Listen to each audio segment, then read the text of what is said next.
Hello and welcome to another video on how to become a business consulting freelancer. In today's video, I'm going to recap about this section 5 of developing your personal brand as a freelance consultant. And the reason of doing this is to actually genuinely understand why this is important, the benefits, and also not only to talk to others, but also to see what are the meaningful and the valuable things that we can get from it and that we can replicate in our life. So this course, which is taught by Paul Mendes, a Zero to Mastery instructor, he mentioned that developing a personal brand will improve and boost your success.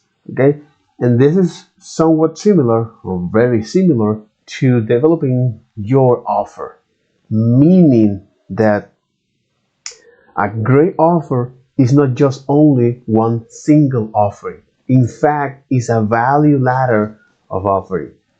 So in other words, is your personal brand will evolve over time. So as anything in life, business also evolves. So with that, so knowing this dynamic aspect of life, and especially on personal brand in business, all right, which is something that since I didn't have any family members or friends that actually run any business, and I thought that business were some static thing that it won't change over time. In fact, is the vast majority of all of this business or this long-term business or business that have more than 100 years or 50 years, all of them have readapt. All of them has evolved over time. So a good example is, for example, Hugo Boss. You know what? Those dark origins. So for example, Hugo Boss. Okay, the other is Siemens. All right. This let me see Wikipedia here. Siemens. Okay, which is a holding. It's a Deutsche holding companies uh, where it began as a telegraph, and then they suddenly to airplanes for the World War I. So the whole point of this person are working in one of the factories, Siemens. Yeah, in Auschwitz.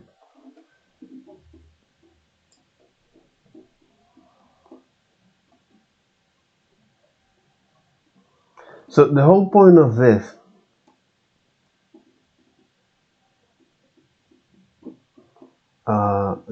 let me translate this into English like that.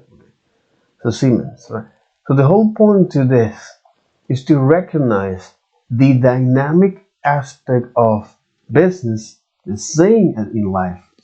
Because after all, business or this exchange in value evolve over time. So our grandparents value things like salt or furs. Right now, we don't value that much.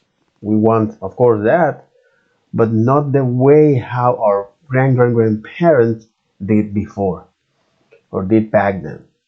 So, okay, I just wanted to point that out. So, Siemens, this company, which began as a telegraph company, and then he switched to creating aircraft for the from or in the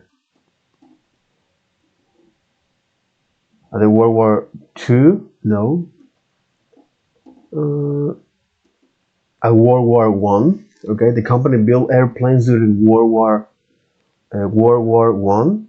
Okay, for example, Siemens airplanes. Okay, from telegraph to airplanes, and they now recently is became to developing high-speed rail trains. You know what they're doing is just to explore all of this uh, fields, all of these different areas where now people or business or companies or governments actually value more. Where is the value right now? Where are our needs right now? So digital industries, more infrastructure, Siemens mobility, that kind of thing. Siemens healthiness, Siemens financial service, of course, joint ventures. Oh my fucking, with Susu in China. So understand this, okay? At least broadly speaking here. Uh, is also to recognize the history and the nature of business, the nature of exchange value, and how that evolved over time. So these two examples is just a way to describe this, the Siemens, and I want to make this. I'm going to use them as examples here. So, for example, Siemens, um, yeah, as well as Hugo Boss,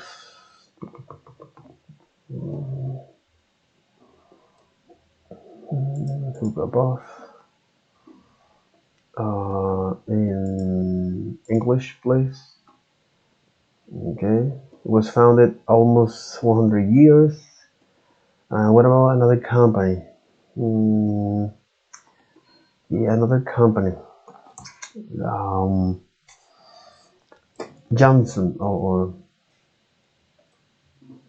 Johnson and Johnson, for example.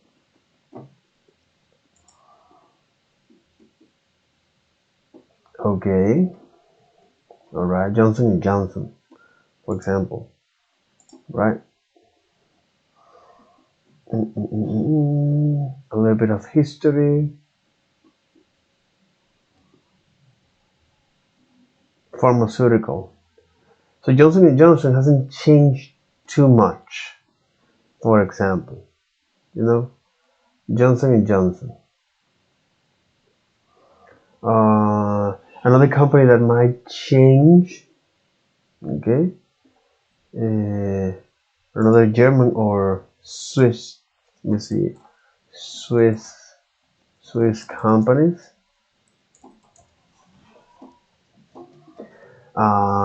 Okay. No, Credit Suisse is from the financial sector. Novartis, UBS. What about Nestle? So Nestle. Okay. Yes. Nestle. Okay. Please provide this English. All right. Thanks. It's a multinational food and drink processing conglomerate. Right. Yeah. It was founded 100, 157 years ago. Yes. Okay. Okay. But it began as what? Developing meal-based baby food and soon began marketing. hmm Anglo-Swiss. Okay. So they begin interesting about the history of Nestle. Okay.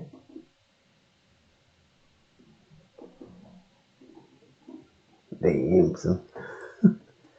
Okay, another um, this is something very, very interesting. Okay. Swiss companies. And what about another one? Or what about Deutsch companies? Deutsch, no, Deutsch,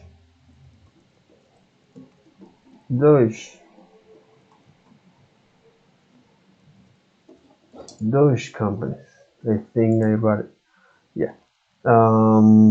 BWMV, Siemens, Alliance, Siemens. I already have from Nestle.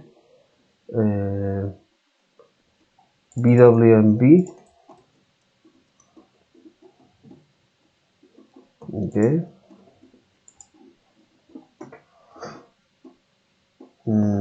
Please provide me this on English. All right. Exactly. It's a multinational manufacturing of luxury vehicles and motorcycles. 1910.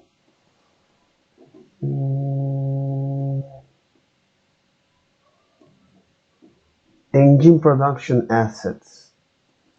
Interesting. Motorcycle engines. So they haven't switched too much. Well, you don't want to know another example of this is the National Cash Register. Yeah, I would like to use this example. Okay, the National Cash Register here. Okay.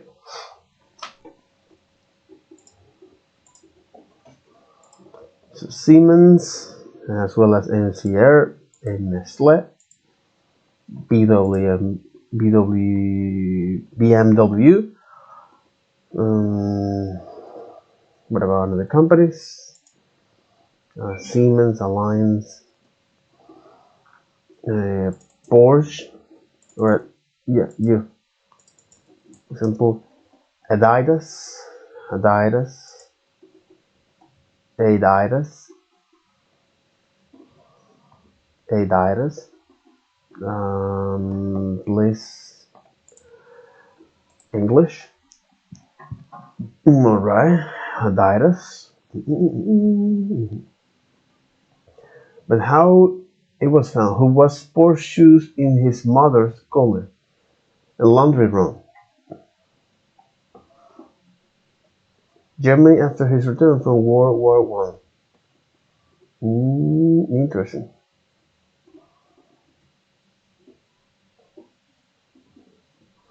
The electricity supply in Herzogenaurach was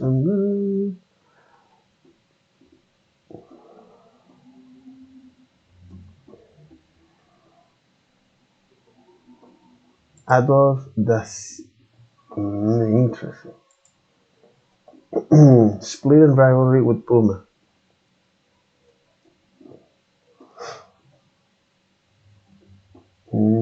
So Adidas. So what I'm looking here is company that begin in one industry and then switch to another one. So ChatGPT to the rescue here.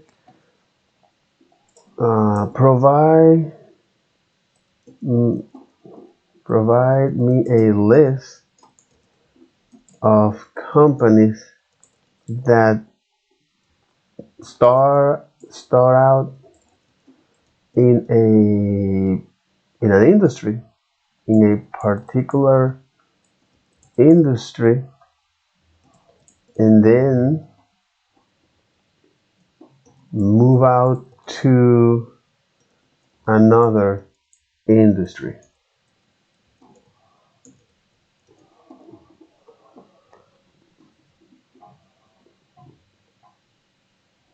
It's like Amazon, of course. Personal computers, Alphabet, 3M, mining, Nokia, Samsung, IBM, General Electric, Toyota, Facebook, Slack, Twitter. Will you provide me? Yeah, provide me a list of of companies with more than 100, yeah, 100 years IBM, General Electric, DuPont, holy hell, Nokia, 3M, Mitsubishi, Samsung, Bayer. Would you provide me provide me a list, but now going back to 150 years? Nokia, Bayer, DuPont, Mitsubishi, Tiffany and Co., John Deere, American Express. What the hell, American Express? So there's a couple examples according to Wikipedia, ChatGPT. So Nokia, it started pulp and paper manufacturing, and now they move into telecommunications and technology. These kind of examples are great for what I want to provide here, the context that I want to provide. A little bit of history here, just to describe the evolving nature of businesses. So Nokia, for example, Bayer,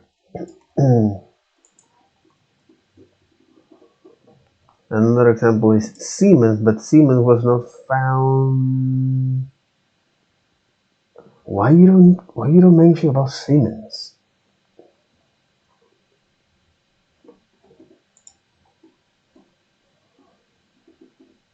DuPont has Jesus fucking Christ.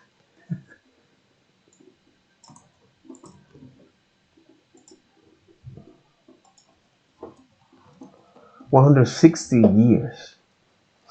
DuPont.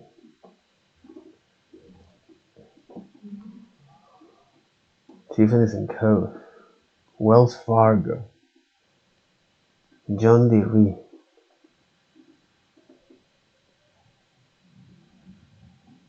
Why you provide me such limited of 10, provide me a list of 10 companies.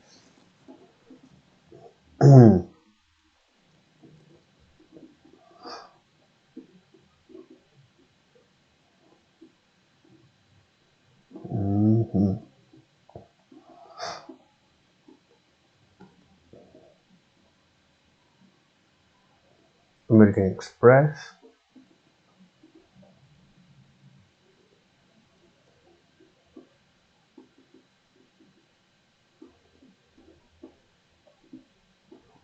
Siemens,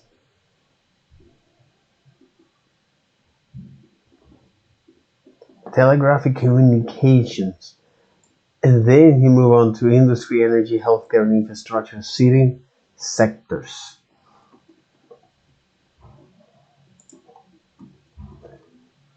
So Nokia, Bayer, Siemens.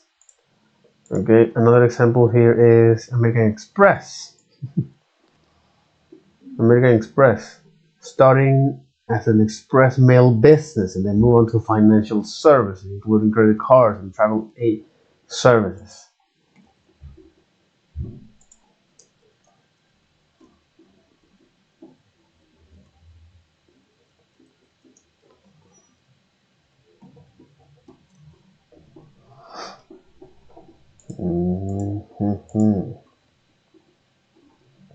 DuPont, I'm gonna point this out here.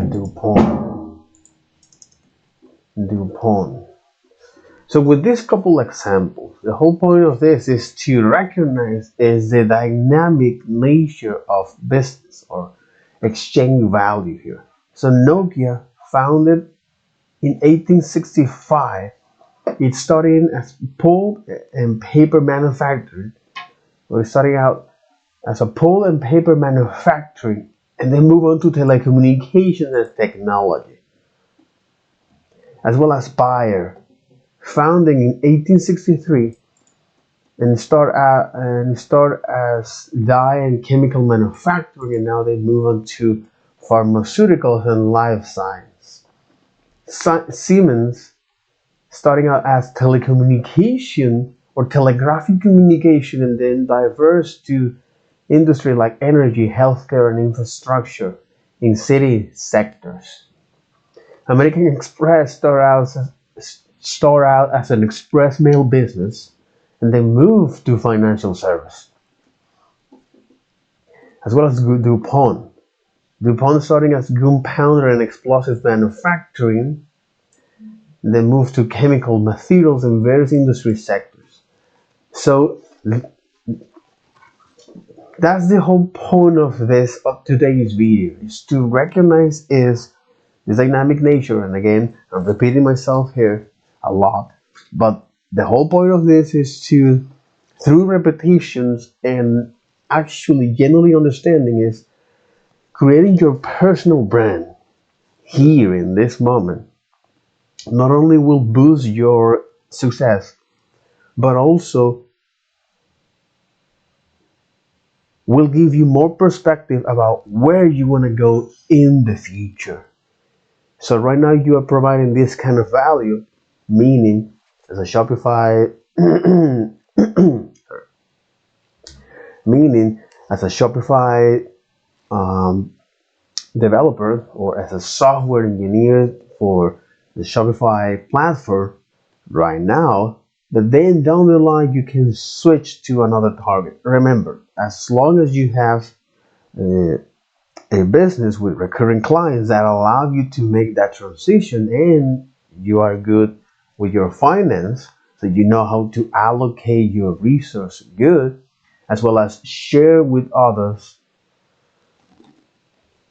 So by creating your personal brand, which is something that I'm doing here, especially using my different social media accounts, YouTube, Instagram, Threads, and Twitter, to post content that actually resonate to me, and also creating is a book right now, or I'm starting in that path, is to creating that to not only as a way to improve my personal brand, but also to provide value to that I would like to receive. Okay, some kind of guidance that I would like to receive when I was young, and I think that will help a lot of people, or the next generation as well.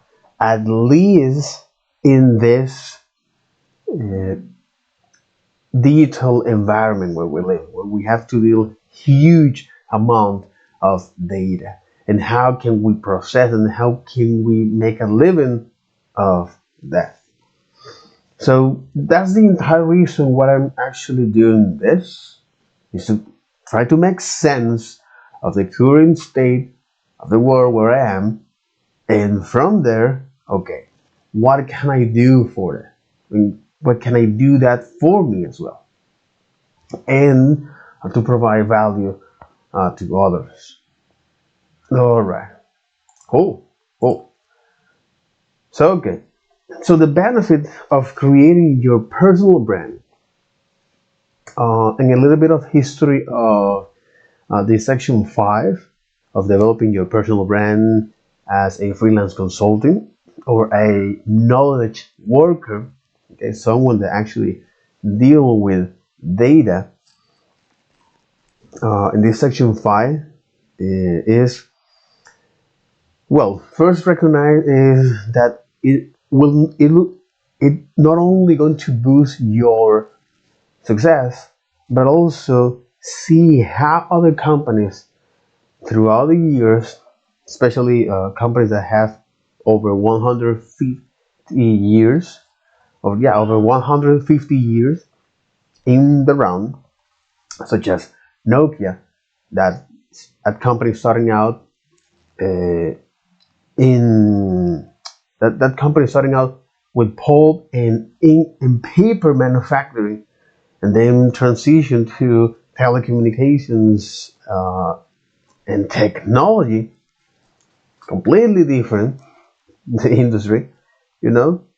Uh, so Nokia's starting out as a ink and paper manufacturing. They move on to telecommunications and technology. Nokia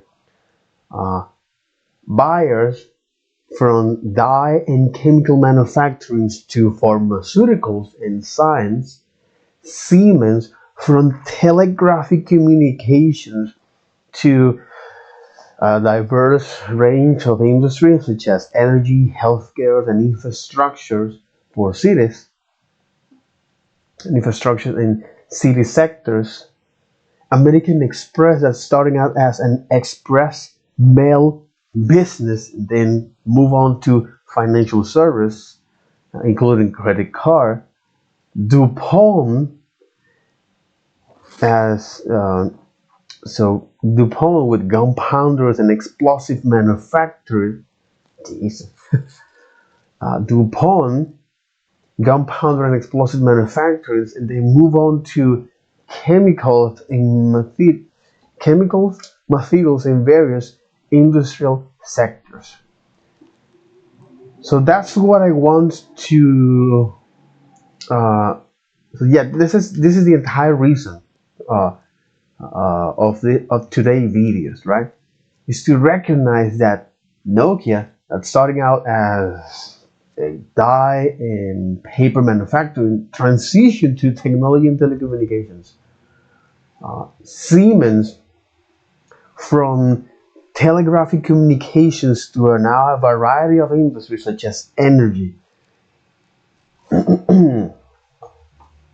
such as energy, healthcare, and infrastructure, as well as American Express, from an express mail business to now a financial service with credit cards, for example, or including credit cards and travel service.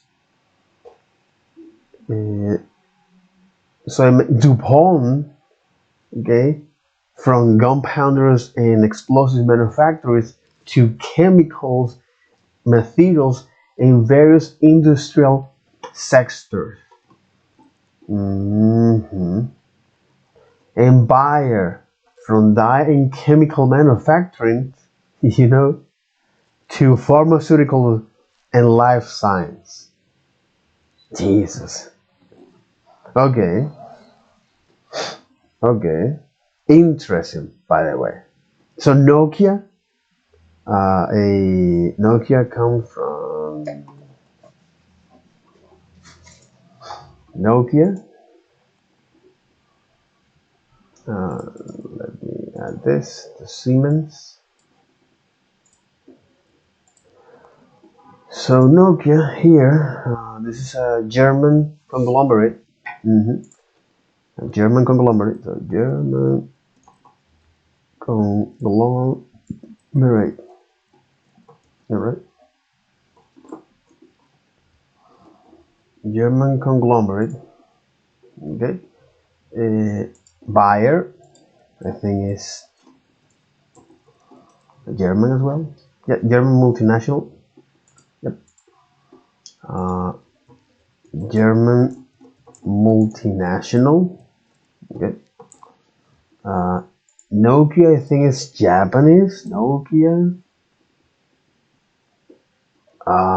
It's for the okay.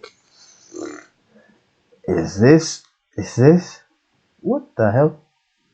Nokia Oyo. Wait, it's Finnish and Nokia app. I don't know why. I always thought that this company was Chinese because their name Nokia. I don't know. Anyway, I don't know nothing. I don't know nothing. I don't freaking know nothing, man. Jesus fucking Christ. When Finnish Swedish mining engineering Frederick Idestam established a pulp mill on the shore of Tamertovsky. A second pulp mill was opened in 1868 near the neighborhood town of Nokia, where there were better hydropower resources. So holy fudge. So this is a Swedish company. It's a Finnish. How do you say this? Finnish. It's a Finnish. How do you say this? How do you say?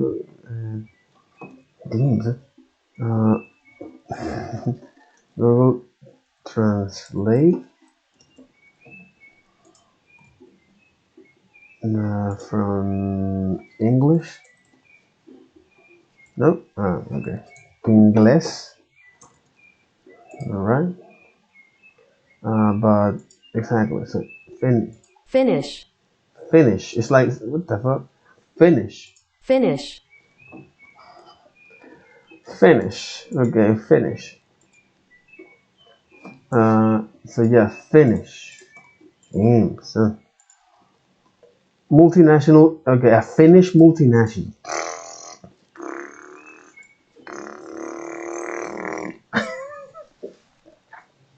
Man, I know nothing. Finnish multinational. Oh my god. Finnish multinational. God damn it, what the hell? Anyway, yeah, Nokia, Finnish multinational, Bayer, a German multinational, Siemens, German as well. American Express is, well, North American. Yeah, American Express, American multinational financial service. Right now, but it's starting out as a email or as a mail or as an express mail business. hmm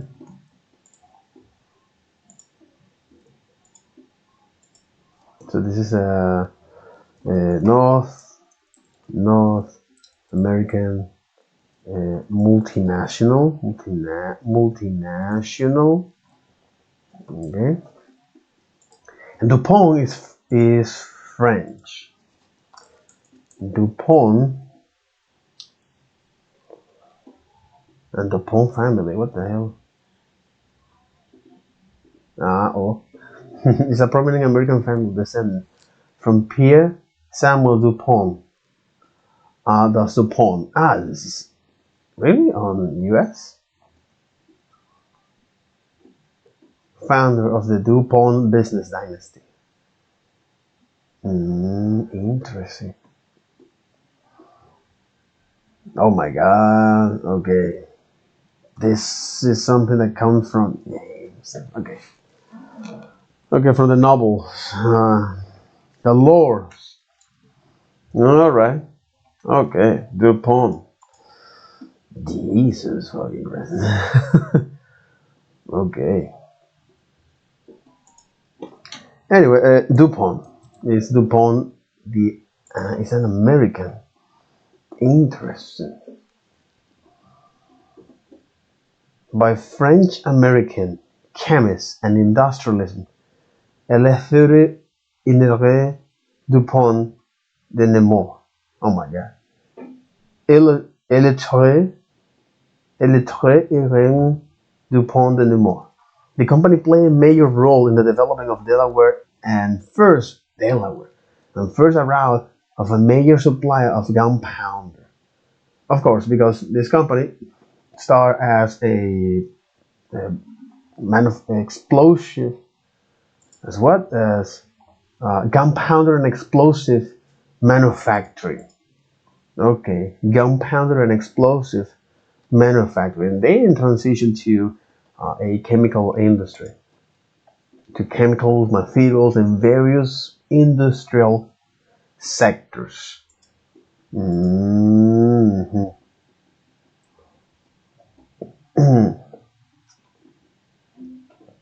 It also develops synthetic pigments and paints including chroma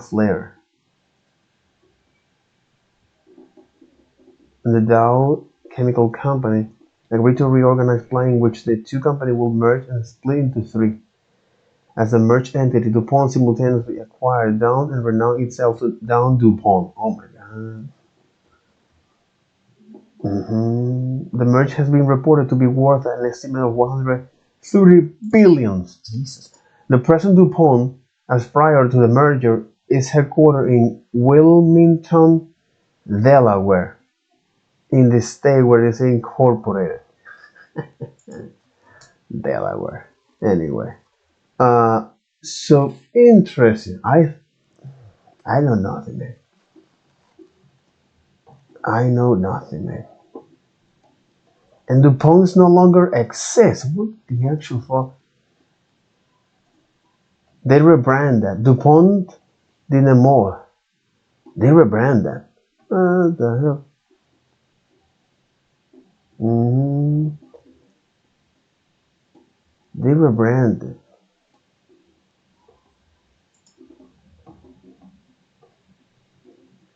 Holy fuck. Space page.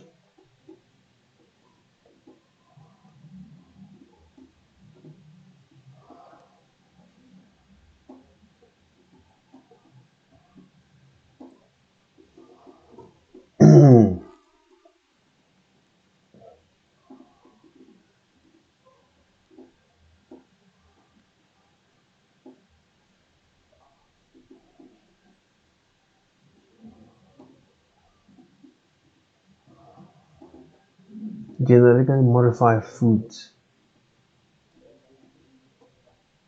Chlorofluorocarbons. Yeah, you are no for that. DuPont was the largest chlorofluorocarbonate producer in the world, with a 25% market share in 1980s. Jesus, in 1974, responding to public concern about safety of CFC, DuPont's promise to stop production CFC should have then proved to be harmful to the ozone layer. However, after the discovery of the grave ozone depletion in 1986, DuPont, as a member of the Industry Group Alliance for Responsible CFC Policy, lobbied against regulations of course. By 1989, it reversed course after calculating that it would profit from production of It reversed course after calculating that it would profit from production of other chemicals used to replace CFC. As anything in life, it evolved. In February 1988, along with two other senators, wrote DuPont reminding the company of its pledge. The Los Angeles Times reported that the letter was generally regarded as an embarrassment for DuPont, which prides itself on its reputation as an environmentally conscious company. Come on, marketing, PR, public relationship. Okay,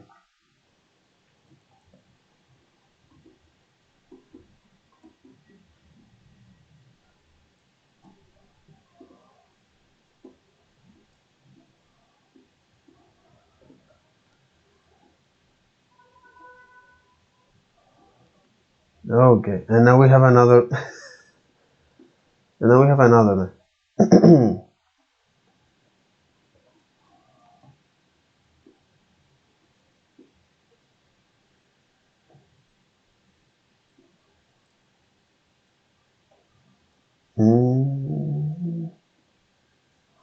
A very interesting company. Impelis. Price fixing. Legal. In 2023, DuPont pleaded guilty for its role in poisoning gas leak that killed four workers at the Houston area plant in 2014. Any fucking way. Okay, so having a business is definitely it's a form, it's an art form. That's the old thing that's what I can say, man. Dark waters. Okay. So, holy moly, that was very, very interesting. So, with that, that'll be all for this video. Take care. Bye bye.